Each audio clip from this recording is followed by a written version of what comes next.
HRJDO news ते ताज़ा तरीन अपडेट्स खबरन जो सिलसिलो जारी है। अपडेट कंदा हलो अवां खे जोई खां जी HRJDO न्यूज़ जी रिपोर्टर आमिर शाहानी मूजिब जोई में लॉकडाउन का पोइ रांदियुनि जो रुझान ॿीहर शुरू। जोई में एलोसेनी क्रिकेट क्लब तरफ़ां टूर्नामेंट कोठाई वई। टूर्नामेंट में जोई सिटी समेत काछे जी 20 टीमनि हिसो वरितो। मुख़्तलिफ़ मुक़ाबलनि थियण खां पोइ फाइनल मैच अल शहबाज़ ऐं छंडण क्रिकेट क्लब विच में थियो।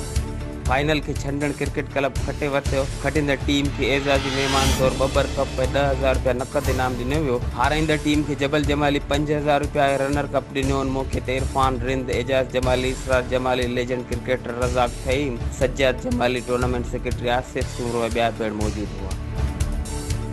HRJDO न्यूज़ ते हिन वक़्त ताईं बस एतिरो ई। वधीक ख़बरनि ऐं अपडेट्स लाइ ॾिसंदा रहो HRJDO न्यूज़।